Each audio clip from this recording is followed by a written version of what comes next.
Okay, so this video, we're going to go over how to most effectively use the sales presentation tool. I'm not going to go into full detail on exactly how I present this to every single customer, but I do want to make sure that everybody understands what the capabilities are of the tool and sort of the flow and the reason why we've mapped it out the way that we have. So, a couple key things that I think actually most people don't know about with the tiled presentation that we put together is that as soon as you guys all get logins to Tiled, you can download the app and access all of the tools there, instantaneously wherever you are.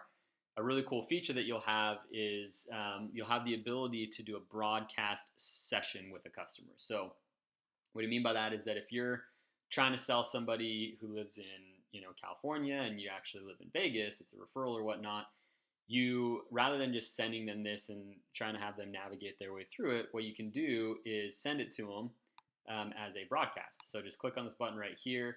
You'll copy this link, send it over to them, and then as soon as they've got it, they open it up. You can click on Start Live Session, and they will actually be able to see your mouse moving around. You can have it so that they can move theirs around and click on things as well. You can kind of do it simultaneously. But it gives you really good ability to be able to do essentially a glorified screen share and kind of show them everything, how it all works. So it's a cool feature that you guys will all have access to very soon. So first and foremost, we spent a lot of time on this presentation. There's a lot of sales psychology behind it, and there's a reason that we've mapped the flow the way that we have. I'll say that we're about 80% done with it, so I'll do a new video as soon as we have, for instance, the numbers tab isn't functioning, and then we've got to update reviews, photos, and documents. But it's still extremely effective as it is for helping you to close customers. So you're going to want to go, obviously, first and foremost, your eyes always come to presentation. The way that we've designed this is you want to do presentation first, commonly asked questions, and then kind of flow into it this way.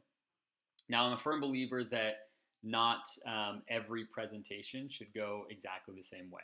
That's exactly the reason why we built this, is that it's not a static linear slideshow like what a lot of people are used to. It works a lot different than that. So you're able to click around. You can go into here. You can jump over to this tab. You can go over here, pop back to commonly asked questions. It really allows you to be able to kind of jump around so that you can cater the presentation to what the customer's needs are. Now, having said that, I'm also a firm believer that if you don't follow the proper steps of a sale, then it's a lot harder to build the value properly and get the customer properly engaged and trusting you so that you can close them at the end of it. If you go in here and you allow the customer to really guide the presentation and say, hey, tell me about this, tell me about that, and you just jump around immediately, there's a possibility you're going to get too much information too quickly without having the foundation to understand why that information is very important. So what I always recommend doing is start here with presentation. I'm going to jump in and out of customer voice or salesperson voice with this as well, so you can kind of get an idea of how I would want to present this to a customer. But you're always going to want to start out by laying the foundation of who Coda is and why you think it's important that they go with Coda. Now, obviously, don't come off here as being arrogant or pushy that Coda is the best. People get very pushed off by that. But what you do want to do is lay a foundation of, hey, here's why I work for Coda. Here's why you can trust me to give you the proper system. So, I would say, hey, Mr. Customer, or Bruce, whoever we're selling right now. First and foremost, I want you to understand why Coda is, a very good option for you to go solar. And this is why I've actually decided to work for Coda, is that we are brokers. So a big reason why a lot of people like us is that we aren't tied to one product or offering. We really have access to pretty much everything. What that means to you is that I can get what's right for you. I'm not here saying that, hey, all I have is this PPA. You need to do a PPA. Let's sign this. It's the best thing possible. And if you were to ask me, well, can I do cash or loan? I'm going to say, well, no, you really want to go with the PPA. That's not us. We want to make sure you understand that no matter what your situation is, I'm going to point you in the right direction, regardless of what it is. Second, we're educators. I think it's very important to educate all of my customers. When I leave your house, I want, whether or not you decide to go solar with us, I want to make sure that I leave with you understanding more about the solar industry than you did before and why it's important to go solar. Third is that we're local. Everybody likes to support local. I do it as well. We believe that it's very important to try to feed our economy here locally, which is why I live here. Obviously, I live down the street. I'm going to see you at the grocery store. I'm going to see you at the market, whatever it might be. I want you to understand that I'm not just going to be here one day and gone the next. Same thing for our install company. They're based out of California. Our call center is in California. We're not going to pawn you off to, some call center overseas. We're very focused, hyper focused on making sure that you understand customer service is important to us, and being local is a really big piece of that. All right, then you want to move on to discovery. This is a section that I think most sales reps forget to do. It's one of the most important things you can do with a customer is after explaining who you are, you want to understand who they are, right? And it's important for a couple reasons. First, it gives you direction, helps you understand where you need to take the sale. If you're going through this and you say, what do you know about solar? And they say, I have no idea. This is the first time I'm looking into it. Then you're going to cater the presentation a lot different than the guy that says, oh, I've got 5 quotes. I know I want Panasonic panels. I'm really interested in a 10-year term, right? Like they know about solar, so you're going to cater the presentation very, very differently. So go through these questions. Make sure that you're laying that foundation to give you direction on where to go. The other thing that these questions do is most salespeople, when they initially sit down with a customer, they don't take the time to find out what the customer wants. And so what they're doing is they open up their presentation, their slideshow, or whatever it is. They show them the quote right away, and the customer is thinking, I don't know that this is, is this really the best thing for me? I don't know that this is the right way to go, right? So if you're adamant about asking all these questions beforehand, don't feel like you have to answer them all right away, because then you're jumping into the sale too early. Ask these questions, take out a notepad and a pen and write them down, right? Write down their answers. If you ask them, what are you hoping to get out of solar? And they say, oh, I just really want to go green. Then just say, okay, that's awesome. Write it down. They really want to go green. If they say, oh, we might move in 5 years. I just want this to add value to the house. Like, oh, okay, that's smart. All right, let's put it down. If they say something like, how much value does this add to the home? Don't feel like you have to answer that right away. Just say, oh, that's a really good question. I'll get to that in a minute. I just want to make sure I get all your questions written down here, and then I'm covering all our bases. Are you more interested in saving money or going green? This is important again because you want to know which direction to take it. I think pretty much everybody now going solar is only going to do it if they save money. Most of the early adopters that just did it to go green, they've already gone. But you want to make sure you pay attention to this question. If they highlight this go green a lot, then you're going to spend a bit of time in the why solar section on hitting those hot buttons on going green. So again, this just gives you hot buttons. Do you anticipate changes in energy consumption in the future? This helps you to size the system properly. If they say, yeah, we're about to buy an electric car, we don't have HVAC, we're going to add that, and we're also going to add in a hot tub, then okay, well, your past 12 months of usage is not a good reflection on what you're going to use in the future. I'll build in some extra usage or extra production for you so we can cover all that usage. Do you pay a decent amount of federal taxes? Probably the most important question you can ask right here. This, you can get into kind of trouble if you try to go in and explain everything in full detail right here. However, you do want to make sure that you ask this question. So if they say, oh yeah, we pay a lot of federal taxes, then you can say, okay, so at the end, after your tax refund, you feel like you have a decent amount of tax liability. If they say yeah, then great, go the loan direction. But if you ask this and they go, oh no, we have a ton of write-offs, we usually actually get a refund, and we're left paying pretty much nothing. Then you want to maybe dig into that a little bit more and find out if you need to cater your presentation towards a PPA. This is also a good point in which you'd want to say, hey, you know what, let me really quick while I'm with you here, let me request a PPA. I think that's probably going to be the best route for you. So give me 5 minutes to request one of those. Hop into QuickBase, submit a Sunrun proposal request, see if you can get that back before you're getting ready to show them numbers.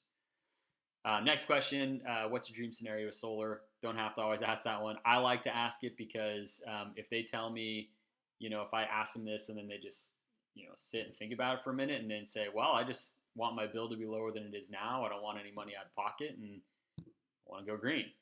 Then you've got them, eating out of your hand.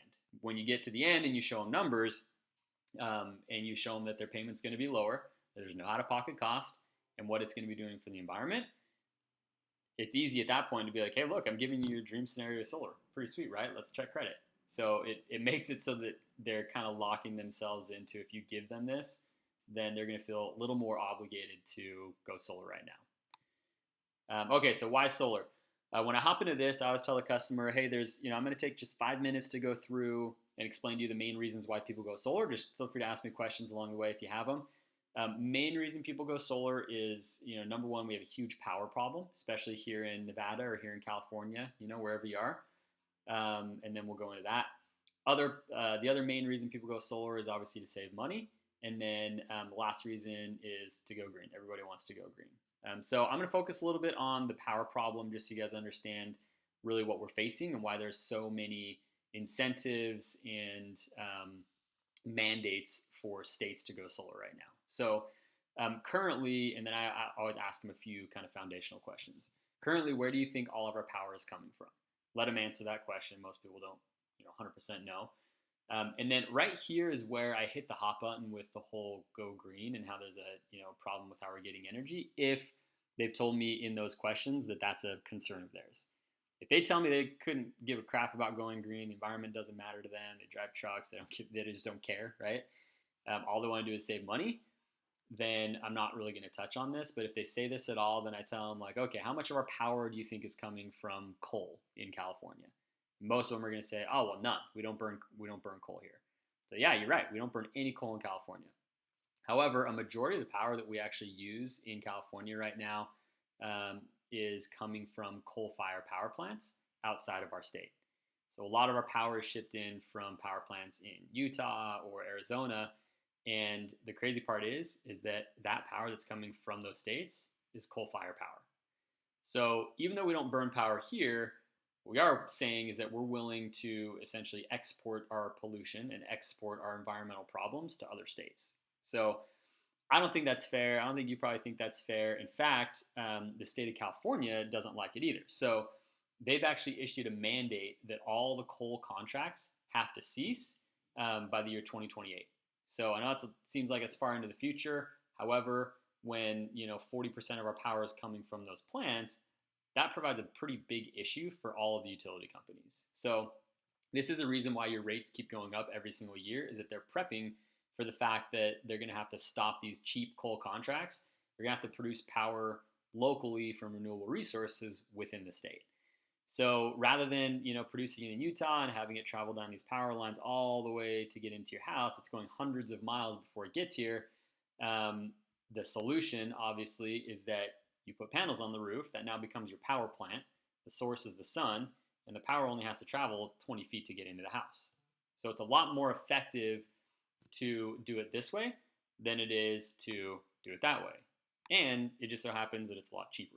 So we're kind of in this sweet spot right now in California where it makes perfect sense, in Nevada, it makes perfect sense to go solar because it's, for one, cheaper, it's cleaner, and it just makes more sense. So that's the reason why everybody does it. It's the reason why it's so popular. So don't spend a ton of time on that. I just wanted to give you a lot of details on how I typically go over that piece of it with customers. I think it can be pretty effective if they have any environmental concern at all. The other piece that's kind of hidden in here, when you go solar, if you click on this, you can pop into this net metering explanation, where it talks about how net metering works just on a very basic scale. Feel free to spend some time on that. I don't want to go into a ton of detail on that yet because we have that in the discovery questions later. Next is saving money. So this graph right here is very, very powerful. So let them know that this is how utility companies have been over the last 20, 30 years. It's been on an increase of roughly anywhere from 4 to 6% per year. And we don't anticipate that going away anytime soon. In fact, we've already got approvals for this to continue to increase. Once you go solar, you have zero increase because now all your power is coming from solar right on top of your house, and you're paying a flat rate for the next 20 years or however long the term is that you guys pick. And then as soon as it drops off, you have zero cost for the solar, right? All your energy is coming to you at no cost. So your savings literally is all this money that you would have been spending towards the utility company, you're now able to put into your pocket. So it's kind of a no-brainer. I mean, and I'll use this example a lot with homeowners, it's as if the utility company were to come to you and say, hey, you've been a really good customer of ours. We're going to drop your rate by about 20% right away. How's that sound? You say, oh, that's pretty freaking awesome. I'm going to take that. And then they say the other cool part is we're actually going to lock it in so it never increases for the next 20 years. Would you do it? And the customer always says, well, yeah, of course I would do that, right? And then you say, well, what if the utility company said, hey, after 20 years, as long as you've been paying your bills on time and everything's good, we're actually going to stop charging you for your power. We're just going to give you power for free. You don't have to worry about paying for it ever again as long as you live in this house. Would you do it? Yeah, obviously, it's a complete no-brainer. This is exactly what solar is doing for people right now. You're locking in a rate that's lower than what you're paying to your utility company, and it has an end in sight. So it's pretty obvious why everybody's going solar right now. It's a huge no-brainer. And then use a pullback right here. The reason it's not on every single home in your neighborhood right now is that not everybody qualifies, and truth be told, not everybody understands how the programs work. So we'll make sure that you guys get qualified, that your roof works, that, you know, in terms of you guys, that you're going to qualify just fine, so you can take advantage of this program right here. This is powerful. Spend a lot of time on this section right here. And then going green, you can go through and explain these to them if you want, if that's a hot button for them. Next, you're going to want to go into the commonly asked questions. So, and the way that I always kind of transition on this part is I say, you know, you've already asked me a lot of questions, and I hope I've answered most of them. I want to go through just like the 5 main questions that every homeowner always asks us ahead of time, just so that I can take care of them right now. Feel free to interject with any other questions you have throughout this thing. And then just go through each of these tabs right here and explain the information that's contained in them. These two right here, so the cost and the utility, are probably the most important. These are the ones you're always going to get questions on. So go through this, make sure they understand there are 0 upfront costs, as long as they aren't paying straight cash for it. Qualifying, your home has to qualify, you have to qualify. And then this is a really good section to go into if they don't fully grasp the concept of the investment tax credit. Now, the caveat here that you need to make sure, and please, please, please make sure you do this, anytime you're talking about the tax credit, never promise it to the customer. Never tell them, oh yeah, you're going to get it, because you just don't know. So what you need to make sure is as you're going through these examples, you always tell them, please consult your tax advisor. I'm not a tax advisor. However, based on what you're telling me, this is probably what it's going to look like for you, but I really don't know until you talk to an accountant. And then you can go through these few different examples here and see which one of these applies to them. So this is very helpful in just sort of breaking down 3 different ways that people pay their taxes and how the tax credit could potentially work for them. Under the utility tab right here, net metering is probably one of the biggest things that customers misunderstand. And so please take the time to go over this with every single one of your customers, because it's usually the biggest complaint that customers have the few months after their system gets turned on, or the year following, because they get this true up statement and their billing kind of works funky and they don't quite understand it. So utilize this as a way to really break it down. So I already showed you the daily one. On the monthly one, the way that this works is this is showing what their monthly usage pattern is like. And this is just a typical generic usage pattern, higher in the summer, lower in the winter. And then explain to them, hey, the solar production follows a much more drastic curve. So we get low production in the winter months, we get very, very high production in the summer months. So what happens is anytime the system overproduces from what you use, that could be in the winter or the summer, just any month that it overproduces, all that excess energy is going to go out to the grid into essentially an energy bank for you with the utility company. And then in the winter months, or any month that you underproduce and you need more power, you get to draw off of that bank, essentially just like rollover minutes on a cell phone plan. So what happens is that at the end of a 12-month cycle, all the energy that you have essentially overproduced, that you've built up a bank for, versus what you've had to kick out from the energy to cover your deficits, is going to be trued up, and you're either going to get a check from the utility company, or maybe you might owe the utility company a little bit of money at the end of the 12 months as well. So it's a pretty straightforward program. Again, it works very, very much like rollover minutes. But these graphics should really help to lay it out in a very, very simple way. This tab right here is also a nice one in case someone says, well, what happens if I add more power, if I need more in a year, whatever, do I just need to call you guys and come and add more panels? You can tell them, well, yeah, we could do that. But essentially, no matter what you do, you're going to be way, way better off by going solar. And then you can use this example right here. So what this is illustrating is that if they don't go solar, they're going to be paying a very high cost of energy or a high cost of power to power their home. So let's say if you don't go solar, your bill right now is going to be 180 bucks. If you go solar, your bill is going to be 150 bucks because your power is much more low cost. If you were to a year from now add power, so let's say you add a HVAC, you add a pool, your bill, if you don't go solar, is going to jump up dramatically because you're buying all your energy at a very, very high cost, right? So your bill would go from, whatever it is, 180, let's say it pops up to 250 bucks. Once you go solar, your bill is 150 bucks a month, let's say. When you add power, you're going to use up all your solar power, and then all you got to do is buy a little bit of power from the high cost, tiers from the utility company. So you're still way, way better off. So if you don't go solar and you add power, your bill's going to jump up dramatically. If you go solar and you add power, you're still in a much, much better situation. But yeah, you are going to have to buy a little bit of power from the utility company moving forward. So pretty straightforward. Keep it as simple as you can. I'm giving you a lot of detail here just as some ammo you can use, but simpler the better. Okay, so back here on the numbers, that's coming soon, so I'm not going to spend a ton of time on it. However, it's going to be really, really cool. Plan on that coming through in about 2 to 3 weeks. Compare tab gives you the ability to compare a PPA, loan, and cash, and then get some details on who's it for, how does it work on each of them. And this is a resource you may or may not use with every single customer. Timeline, this is going to allow you to go through and explain each phase of the project, what's going to happen, and how much time they can anticipate roughly. Now, obviously, these are overestimations at pretty much all of these phases. We want to over or under promise and over deliver. And then reviews, photos, and documents, those are coming soon as well. So that's it. Please play around with this. Find out how everything works. Use all the quirks of it.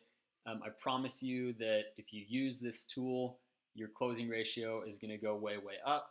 It's meant to deliver the feeling at the end of this for a customer of we're a professional company. We know what we're talking about. We want to make sure that you're comfortable, and I'm on your side, right? So the transition from here to checking credit, once you've shown them numbers and got them all excited, you just want to make that transition as smooth as possible, right? So that's going to be different for all of you, but from here, what I usually say is, all right, everything looks good, numbers are great. We do have to make sure you qualify. Like I said, your home's got to qualify, so we're going to set up a site survey for you in a couple of days. They're going to come and measure the roof, take a look at the attic, make sure that everything looks really good there and that your home qualifies. And then the second piece of it is obviously FICO. It doesn't have to be both of you, but just one of you has to pass our FICO score. So which one of the two of you has the higher FICO? And that's kind of my soft close there. And then I'll let them pick, like, oh, it's me. Okay, cool. Let me just pop into the credit application. I'll have you fill this out really fast. We'll get an approval or an answer back within 10, 15 seconds. It's pretty quick. And then just turn the iPad over to them, let them fill it out, and you're good to go. All right, that's pretty much it. Let us know if you have any questions.